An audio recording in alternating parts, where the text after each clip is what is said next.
என் செல்ல குழந்தையே, உனக்கு நான் இருக்கிறேன். ஒருபோதும் வருந்தாதே. உன் தேவை பணம் என்றால் அள்ள அள்ள குறையாத செல்வம் தரவே குமரன் நான் வந்துள்ளேன். முருகா, என் பேச்சுக்கு மட்டும் மரியாதையே இல்ல. காது கொடுத்தும் கேட்க மாட்டாங்க. எனக்கு மட்டும் ஏன் இப்படி நடக்குதுன்னு நீ வருத்தம் கொள்வது எனக்கு தெரியும். ஒரு உண்மையை சொல்லட்டுமா? இந்த உலகத்துல உங்களுக்கான அன்பு பாசம் கிடைக்கவில்லை. உனக்கான செல்வாக்கு மரியாதை பாராட்டு இது எல்லாமே உன்னோட பணத்தை வச்சுதான் தீர்மானிக்கப்படுகிறது. உன்னை சுற்றி அன்பு அக்கறை இல்லாத உறவுகள் தான் இருக்கிறது. கலங்காதே. உன்கிட்ட பணம் காசு இல்ல. நீங்க எவ்வளோ பெரிய படிப்பு படிச்சிருந்தாலும் கஷ்டப்பட்டு உழைச்சாலும் உன்னை சுத்தி இருக்கவங்க ஒரு பொருட்ட பார்க்க மாட்டிறாங்க. அதுவும் எனக்கு தெரியும். நினைத்த வாழ்க்கை அமையவில்லை. அமைந்த வாழ்க்கையும் சரியில்லை. திடமாக இரு. மனதை அலைப்பாய விடாதே. ஒரு நாள் நிலை மாறும். உறுதியாக சொல்கிறேன். என்ன கோபம் வந்தாலும் கடும் வார்த்தைகளை உச்சரிக்காதே. உன் மன அமைதிக்காக சினம் கொள்ளும்போது உன்னையும் உன் உடல் நலத்தையும் பாதிக்கும். மனதை அமைதி நிலைக்கு தள்ளு.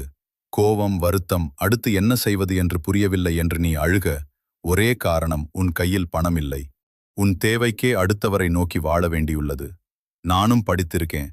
ஆனால் வேலைக்கு போக முடியவில்லை என வருத்தம் கொள்ளாதே. திருமணம் பிள்ளை என ஒரு வட்டத்துக்குள் சுற்றி சுற்றி உழன்று கொண்டிருப்பதும் எனக்கு தெரியும். காலம் கனியும் வரை காத்திரு. நான் உன் நிழகாக பின்வந்து கொண்டுதான் இருக்கிறேன். அவ்வளவு எளிதில் எதையும் தூக்கி எறிய முடியாதல்லவா? இந்த கதையை மனதில் நிறுத்து. இந்த இனிய நாள் இனி மீண்டும் அமையாது கண்ணே. உன் குழந்தை பருவம் 5 வயதில் 10 வயதில் நீ இருந்த மகிழ்ச்சியான நாட்கள் மாதிரி இப்போதும் உன் மனநிலையை மாற்றிக்கொள்.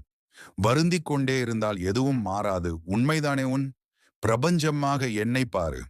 ஆகாய மகா, உன்னை நான் அரவணைத்துக் கொண்டுதான் இருக்கிறேன். அதிகாலை பிரம்ம முகூர்த்த நேரத்தில் எழுந்து குளித்துவிட்டு தீபம் ஏற்றி வழிபாடு செய்ய வேண்டும். உன்னால் கண்டிப்பாக முடியும். 21 நாட்கள் தொடர்ந்து வழிபட வேண்டும். உன்னைக்கு பிடித்தமா அனைத்தும் கிடைத்ததாக நினைத்துக்கொள். அதில் உனக்கு என்னென்ன வேண்டும்? குறையாத செல்வம், அழகான குழந்தை, வீடு என்ற அனைத்து சௌபாக்கியமும் உனக்கு நான் அருள்வேன். இதோ ஒரு பக்தனின் கதை. அப்பன் முருகன் என்றால் எனக்கு உயிர்.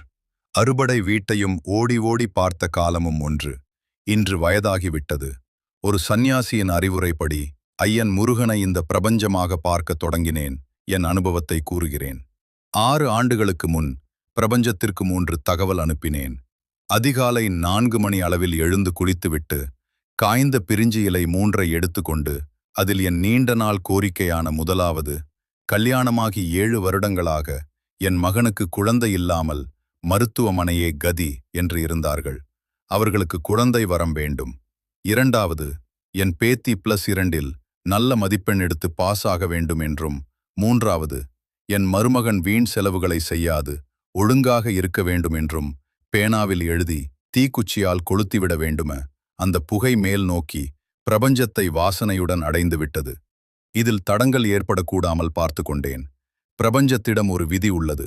நியாயமாக நமக்கு விரும்பியது கிடைக்க வேண்டுமென்றால் அது கிடைத்தே தீரும் என்பதே அது. சத்தியமான அதிசயம் என்னவென்றால் அந்த 3ம் எனக்கு இந்த வயதான காலத்தில் நிறைவேறியது.